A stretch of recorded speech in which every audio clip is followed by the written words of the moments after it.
getting yourself reconnected into God, your source. It's sort of like a lamp. A lamp by itself doesn't turn on unless it's plugged into the electricity. God is your electricity. That's why it's called source. It is the energy that creates and flows through everyone and everything. In this particular simulation reality that you exist in right now, most people, actually all people, not all, there are a couple, are not at all connected to their source, to God. You are probably still looking outside of yourself for all of the answers, for someone to solve your problem, for someone to fix you or heal you. That's never going to happen. There are people that can guide you. There are people that can provide you with wisdom and knowledge and assistance. But the healing is done for yourself, through yourself, by yourself, in your meditation. One of the hardest things I think for people is to do just that, is to sit with themselves. Because then you have to look at your life, you have to look at things, and you have to come to the realization, the truth, that you're the one that created all of it. You're the reason all of this happened. It's your own dysfunction. It's your own beliefs within yourself. It's your own self-hate that is creating all of this. It's happening for you, yeah, because it wants you to break free. Your greater self wants you to break free. But also, there is a flip side, that you are also trapped in this reality, in this simulation, by others, by other entities who use manipulation tactics to keep you trapped. They do that through everything you ingest. When you're on your computer, when you're on social media, AI, your music, the movies you watch, everything is programmed. Even the frequencies that are being sent out are manipulating your emotional body. The water contains elements in it that stop your pineal gland from opening up. And they also decrease the estrogen levels. They increase the estrogen levels to help demasculate or tear down the masculine energy base as well. There's just a lot of things in this society.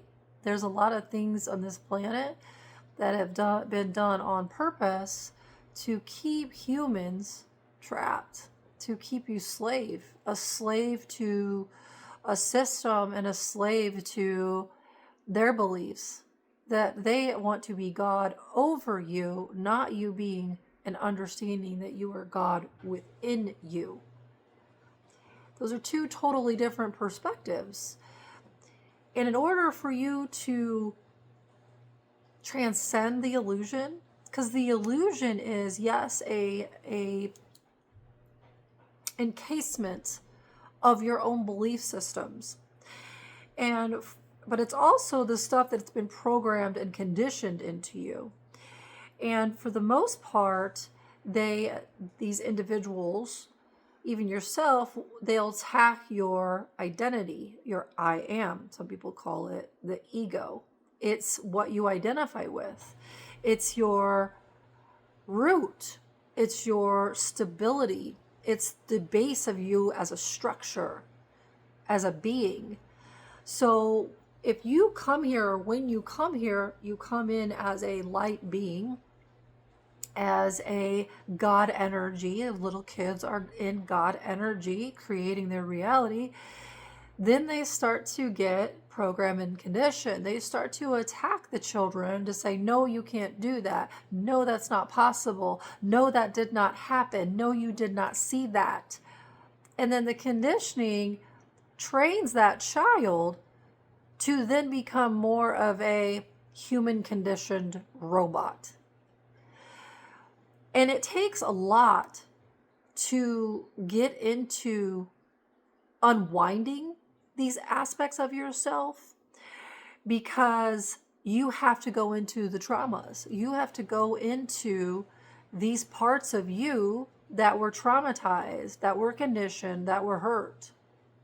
And you have to undo the conditioning. And then the main goal is to reconnect you, reroute you into this physical reality, into your physical body with the divine energy, the divine source of God. And then you push that energy out of you because it's a seed within you. And then it starts to tear down the illusion, the lies that you and God are separate. You're not. You're separate because you believe you're separate, or because others are manipulating you because you are not in control of your own energy.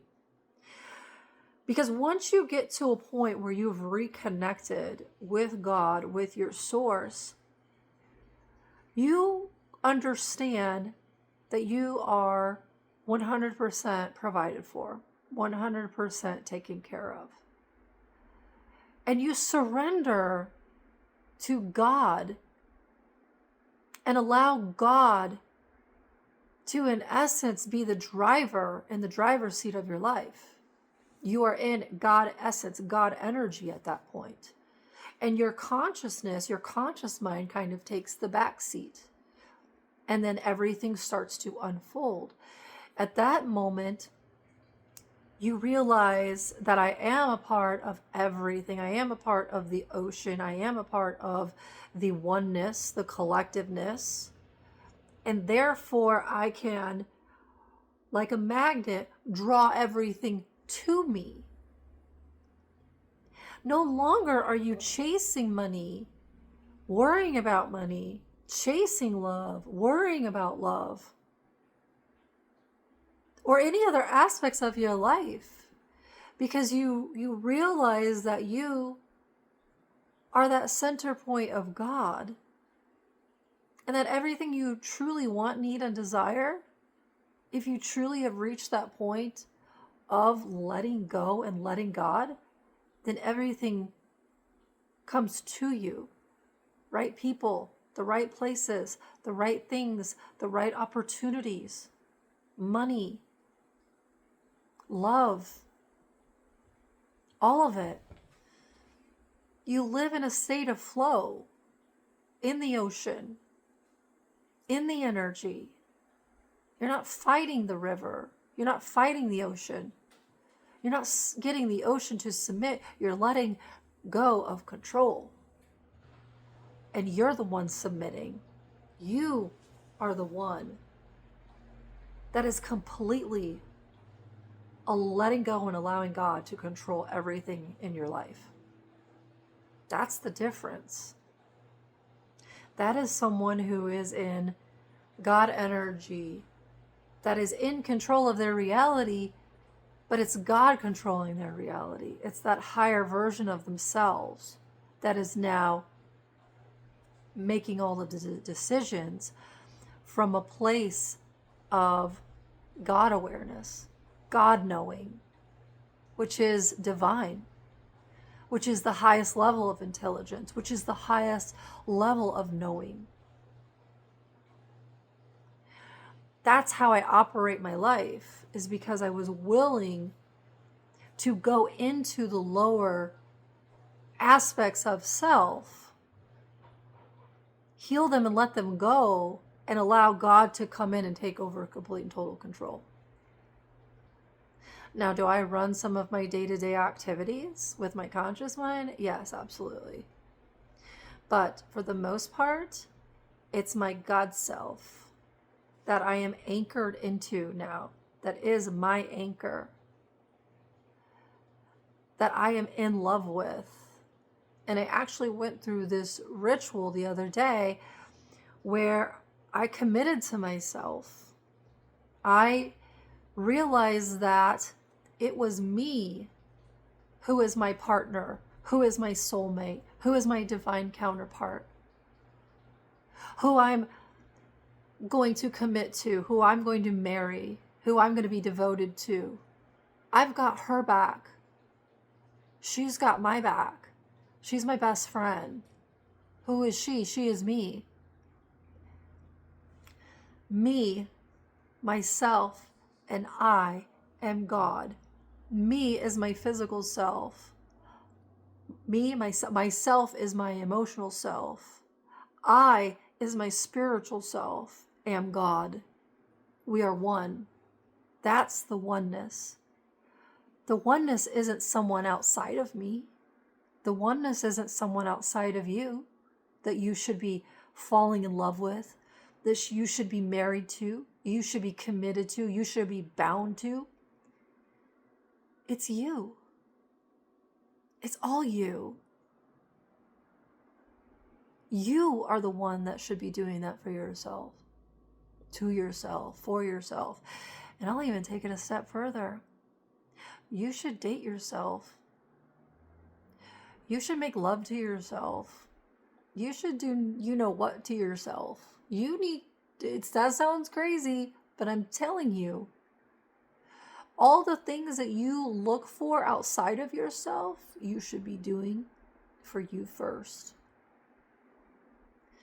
Otherwise, you will fall victim to everyone else, to anything else outside of you, because you are not 100% solid, connected, rooted within your source. As God, I am God. Jesus said, I and God are one. That is the same exact mentality you should take on. And I am happy to help you get there if you need help. And I'm going to go ahead and do a live so I can start rooting some people into this energy and start transforming your lives. And I love you. Have a great day.